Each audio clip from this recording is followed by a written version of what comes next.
अभी भी नहीं आ रही आवाज़? मुझे तो आवाज़ बिल्कुल ठीक आई है, वॉल्यूम टेस्टिंग भी बिल्कुल ठीक हुई है।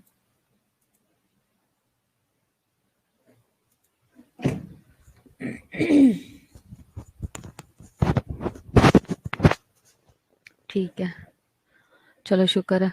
अच्छा, अकॉर्डिंग टू रॉजर्स आज हमने जो देखना है वो है रॉजर्स थ्योरी। आज हमने देखनी है ह्यूमनेटरी, उसकी यूनिटरी ह्यूमन बीइंग्स पे उसकी थ्योरी जो बनी हुई है रॉजर्स की, वो देखनी है। इसका बिलीव जो है वो क्या है, बिलीव ऑफ को एग्जिस्टेंस ऑफ ह्यूमन। कभी कभी ऐसा हो जाता है कि नेटवर्क का प्रॉब्लम होता है या कभी लिंक का ऐसा इशू होता है जिसकी वजह से आवाज़ नहीं आती, तो इसलिए आवाज़ का थोड़ा सा प्रॉब्लम हो गया था।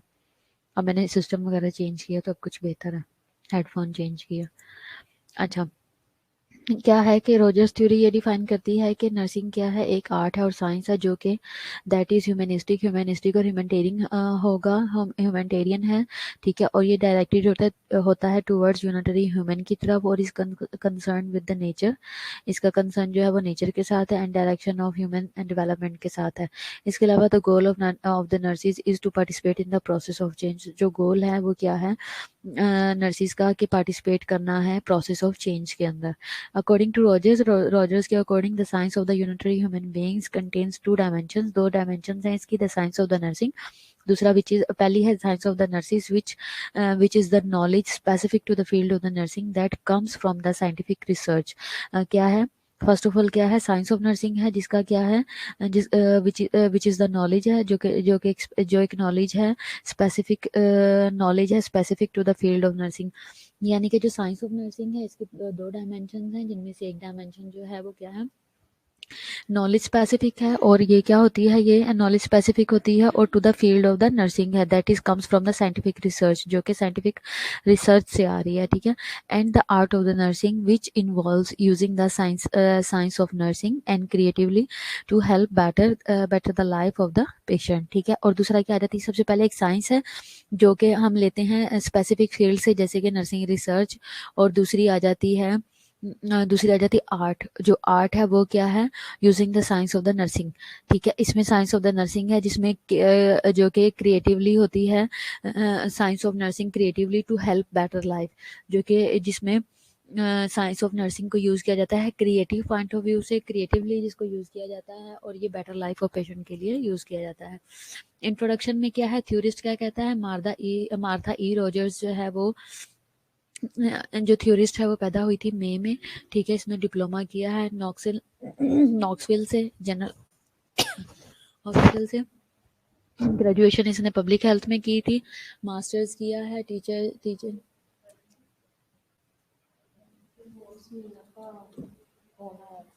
हाँ, वो कह रही है दवाई शवाई के लिए जाना है, मुझे दर्द हो रही है, चले जाओ लेकिन ज़्यादा टाइम ना लगाना।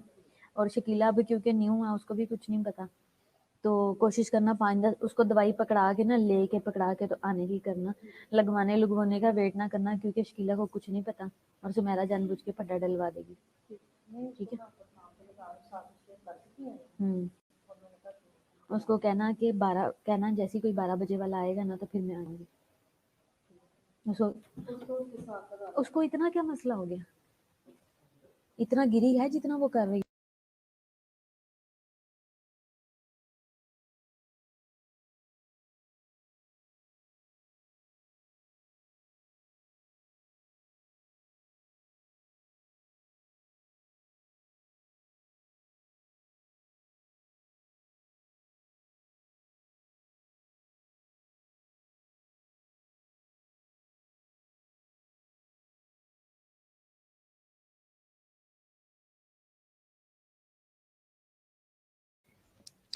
हाँ जी। और ये क्या है, इसने डॉक्टरेट की थी नर्सिंग के अंदर, जॉन हॉपकिंस यूनिवर्सिटी से इसने फेलोशिप की थी, पोजीशंस इसकी प्रोफेसर जो है एज अ प्रोफेसर रही है डिवीजन ऑफ नर्सिंग न्यूयॉर्क में, और डाइड हुई थी ये 1994 में। अच्छा, अजम्पशंस इसकी क्या है, the assumptions of Rogers theory of the unitary human beings are as follows. सबसे पहले क्या था, man is a unified whole possessing his own integrity and manifesting characteristics that are more than and different from the sum of his parts, ठीक है। सबसे पहले man के बारे में उसने क्या कहा है कि जो है मैन क्या है, unified whole processing his, man जो है वो यूनिफाइड है, और इसका जो होल प्रोसेसिंग और ये प्रोसेस करता है प्रोसेसिंग हिज ऑन इंटेग्रिटी, अपनी जो इंटेग्रिटी है उसको ये खुद प्रोसेस करता है, मैनिफेस्ट करता है अपनी कैरेक्टरिस्टिक्स को, that are more than and different from the sum of his parts, जो कि उसकी कैरेक्टरिस्टिक्स जो हैं वो काफ़ी ज़्यादा डिफरेंट भी हैं, और क्या है, मोर क्वालिफाइड हैं, और मोर जो हैं वो डिफरेंट हैं, और इसके अलावा कहो तो ज़्यादा कैरेक्टरिस्टिक्स हैं। Man and the environment are continuously changing and energy with an another. क्या है, जो मैन है और जो इन्वायरमेंट है वो कंटिन्यू एक्सचेंज कर रहा है मैटर को और एनर्जी को, ठीक है, विद वन अनदर, एक दूसरे के साथ आपस में एक्सचेंज कर रहे हैं, ये इसकी असम्पशन है। दूसरा तीसरा में इसकी क्या असम्पशन है कि the life process evolves irreversibly and unidirectly unidirectionally along the space time continuum, कि जो लाइफ प्रोसेस है वो इवॉल्व करता है इरिवर्सिबल और अनडायरेक्शनली या यूनिडायरेक्शनल, यानी कि उसकी डायरेक्शन भी एक तरफ है, एक डायरेक्शन है, और इरिवर्सिबल जो है वो लाइफ प्रोसेस को ये बीच में इन्वॉल्व करता है along the space time continuum, यानी कि स्पेस टाइम कॉन्टिनम, यानी कि एक टाइम में ये कह रहे हैं कि ये इसकी डायरेक्शन एक डायरेक्शन है, यूनिडायरेक्शन है, और दूसरा इरिवर्सिबल प्रोसेस है। ये बेसिकली लाइफ के बारे में डेफिनेशन है। Pattern and organization identify man and reflect his innovation, wholeness and lastly pattern और जो ऑर्गेनाइजेशन है वो आइडेंटिफाई करती है मैन को और रिफ्लेक्ट करती है उसकी इनोवेशंस को, इनोवेटिव होलनेस को, और लास्टली और उसका क्या इफेक्ट है और कितनी देर ठहरता है। दूसरा, man is characterised by the capacity for abstraction and imagery, language and thought, sensation and emotion. Man जो है उसको करेक्टराइज किया गया है कैपेसिटी से, कैपेसिटी फॉर एब्स्ट्रैक्शन, वो किस तरीके से चीज़ों को एब्स्ट्रैक्ट करता है, उनका क्या इमेज रखता है, लैंग्वेज क्या है और थॉट्स क्या हैं, सेंसेशंस क्या हैं और इमोशंस क्या रखता है, इसके बारे में इसकी ये सारी चीज़ें हैं। पब्लिकेशंस फॉर मार्था रोजर्स क्या है, theoretical basis for the of the nursing 1970 में इसने दिया था, नर्सिंग साइंस और आर्ट के बारे में इसने प्रोस्पेक्टिव दिया था 1988 में।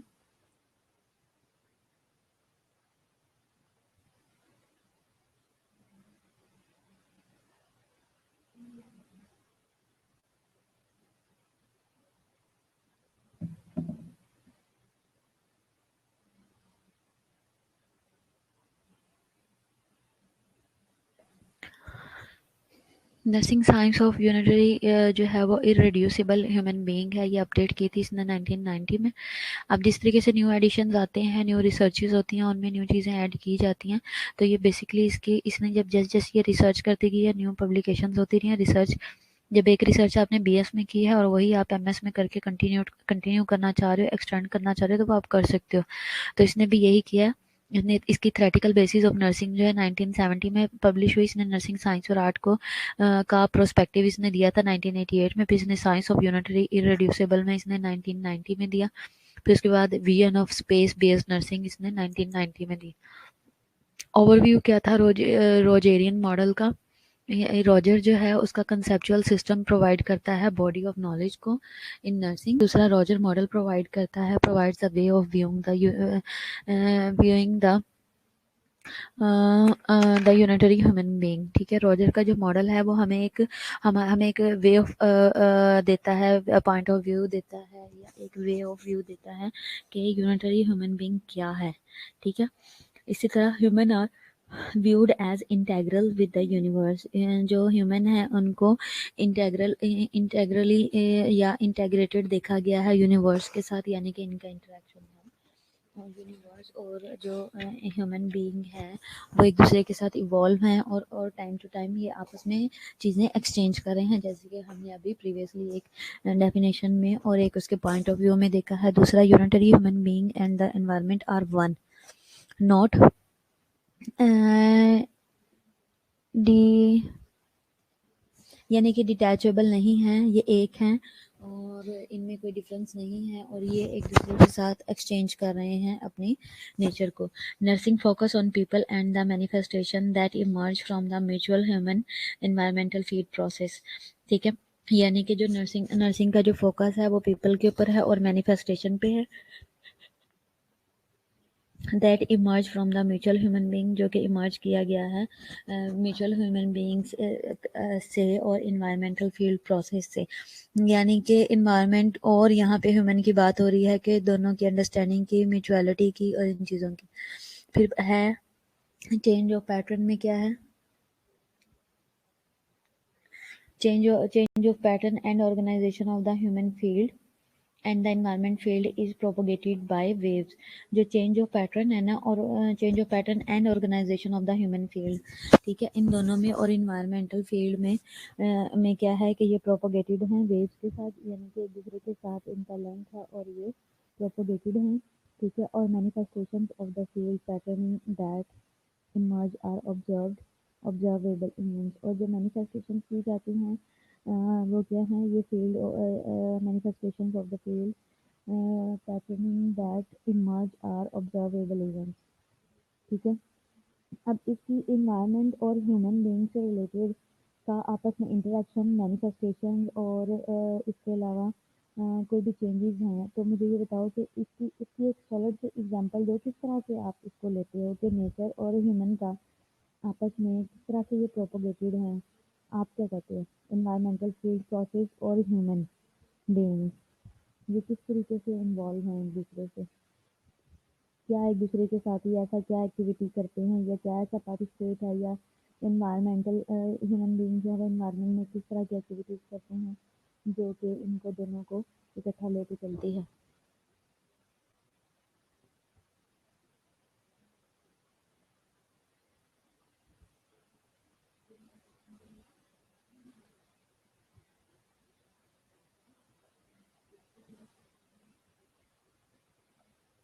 जी।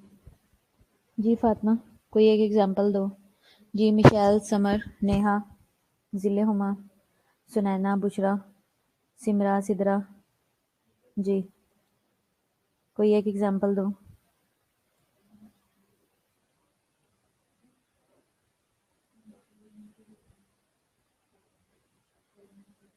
हाँ जी।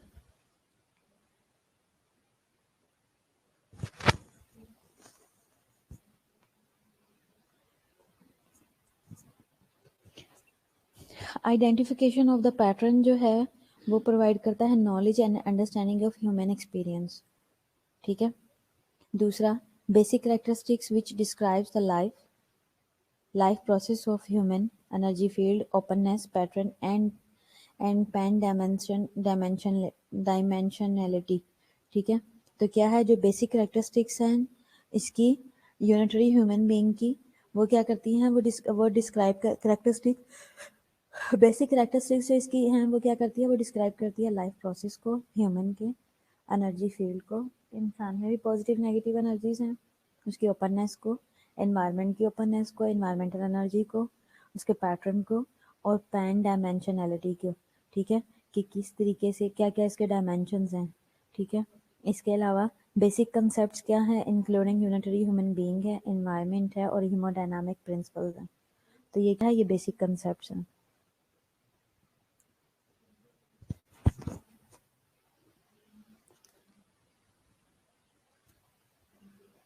सब कंसेप्ट्स हैं रोजर्स मॉडल के। एनर्जी फील्ड में क्या आता है, the energy field is the fundamental unit of both the living and non-living. The energy field provide a way to process people and environment as irreducible irreducible wholes। ठीक है।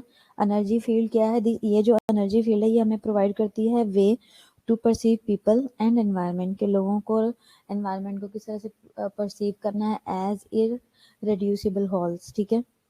Energy fields continuously very करती रहती है intensity में, density में और extent में। Openness क्या है, the human field and the environmental field are constantly exchanging their energy. There are no boundaries or barriers that inhibit energy flow between fields। आप लोगों ने रिप्लाई नहीं किया, इसका मतलब है कि आप लोग सुन नहीं रहे हो मेरा लेक्चर। मैंने आपसे क्वेश्चन पूछा है कि इन्वायरमेंट का और ह्यूमन बीइंग का क्या लिंक है।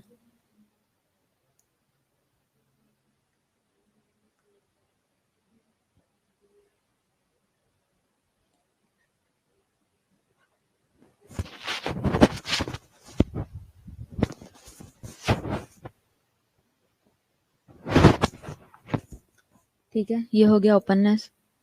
पैटर्न क्या है, the pattern is defined as a distinguishing characteristics of an energy field perceived as single waves।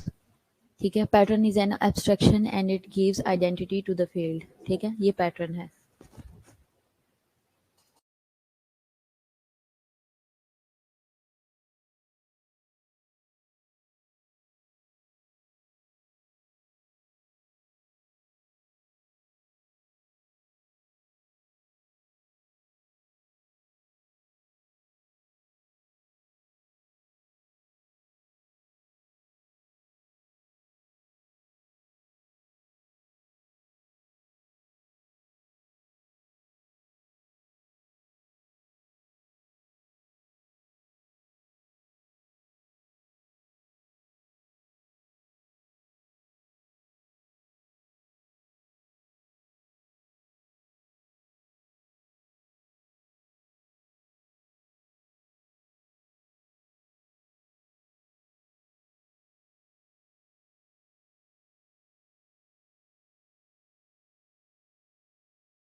हाँ जी, फातिमा कह रही है human are dependent on environment. Samra कह रही है ओके।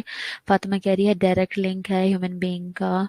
अगर एनवायरनमेंट ठीक रखें रखें तो हेल्थ भी ठीक है, बिहेवियर भी ठीक है, और अगर एनवायरनमेंट ठीक नहीं है तो हर चीज़ इफेक्ट होती है, क्वालिटी ऑफ लाइफ पे नेगेटिव इम्पैक्ट होता है। ओके। नेहा कह रही है जैसे एनवायरनमेंट होगा वैसे ह्यूमन डेवलपमेंट होगी। ओके। जिले कह रही है के इन्वायरमेंट का डायरेक्ट इफेक्ट होता है होम्योस्टेसिस को इम्बैलेंस कर सकता है। ठीक है। और फातिमा कह रही है आवाज़ बस मुझे नहीं आ रही क्या। शीतल कह रही है यस मैम। मीरम कह रही है yes ma'am. Good environment provides good good health and bad environment gives not a good health. Okay. ठीक है। ठीक है। और इसके अलावा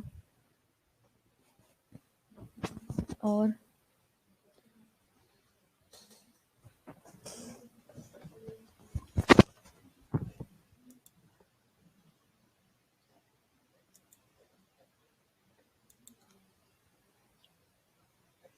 पेन डायमेंशनैलिटी क्या था। Pandimensionality is defined as the non linear domain without spatial और टेम्पोरल एट्रीब्यूट्स। ठीक है। नॉन लीनियर में क्या आएगा कि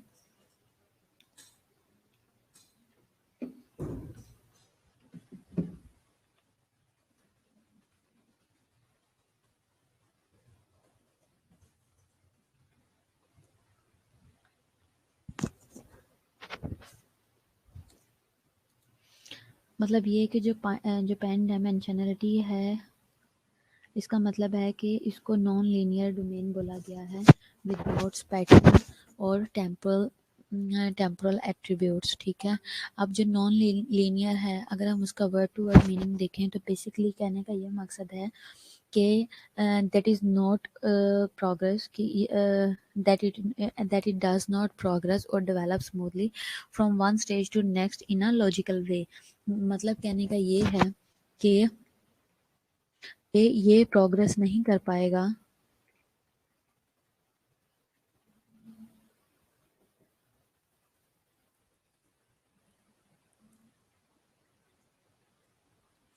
अच्छा।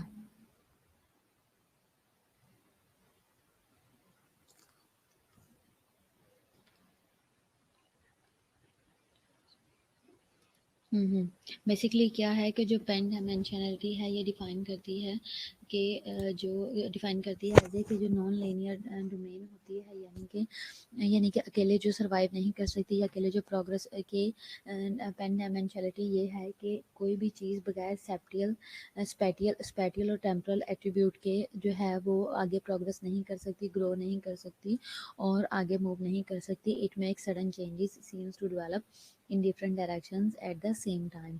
ठीक है। तो लॉजिकल वे में ये एक स्टेज से दूसरे स्टेज पे मूव नहीं कर सकता। नॉन लीनियर सिस्टम का मतलब ये है। और हम इसको मतलब लीनियर लीनियर और अगर हम इसको उसमें डिफरेंशिएट करें तो जो स्पैटियल है वो क्या है, वो रिलेटेड टू है या ऑक्यूपाइंग है या having the character of space. ठीक है। तो in space test of spatial ability spatial memory. Basically जो स्पेटियल है वो स्पेस से निकला हुआ है। ठीक है। और if you have a good memory regarding the way of location is laid out and the amount of the room it takes up, this is an example of good spatial memory having to do with the space.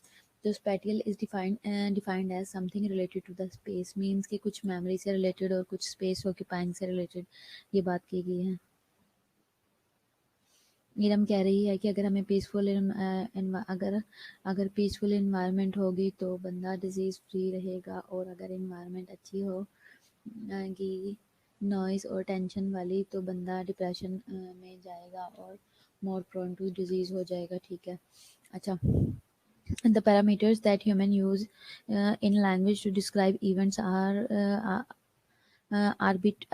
arbitrary है। ठीक है। Parameters जो हैं जो कि human use करता है in language to describe the events. अब इस सारी डायमेंशन के अंदर जो लैंग्वेज यूज़ की जाती है वो है क्या है, आर्बिट्रेरी, उसको बोला जाता है आर्बिट्रेरी है, और the present is relative, there is no temporal ordering of lives. ठीक है, हेमोडायनामिक प्रिंसिपल्स में क्या है,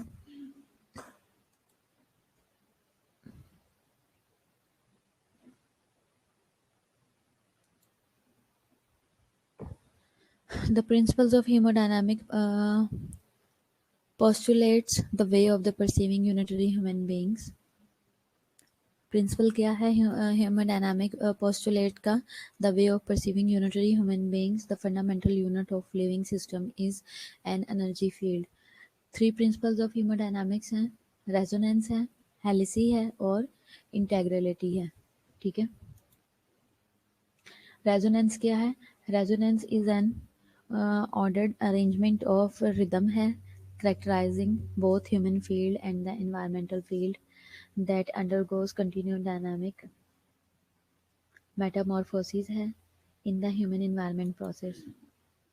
हेलिसी क्या है, ये डिस्क्राइब करती है unpredictable but continue non linear evolution of energy को। ठीक है, field as evidence by non repeating rhythmics में।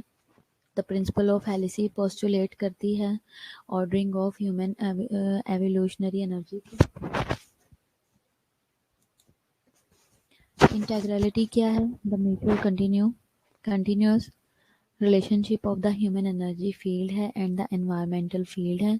Changes occur by the continuous repatterning of the human and environmental fields by the resonance wave.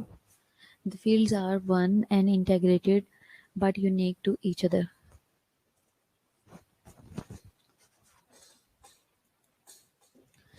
Nursing paradigm में क्या है,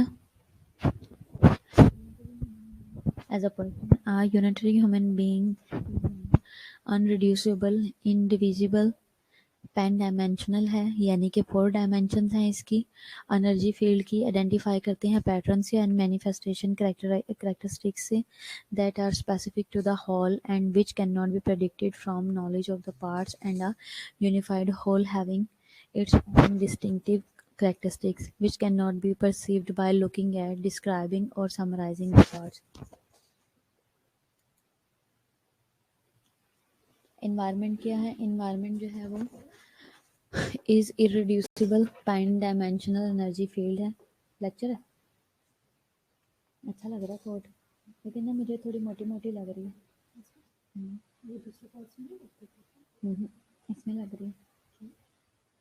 shirt शायद इतने अच्छे अच्छे सीजन थे, तूने नहीं पहना, तूने निकाल। बच्चों अटेंडेंस लगवा लो अपनी, बैठ। नहीं वो जो तेरे चाइना वाले थे वो बहुत लूज थे, हाँ संभालते हैं अभी मैं। एनवायरनमेंट क्या है, environment is an irreducible pan dimensional energy field है जिसको आइडेंटिफाई किया गया pattern and integral with the human field. So the field coexist and are integral manifestation and emerge from this field and are perceived. Attendance लगवा लो।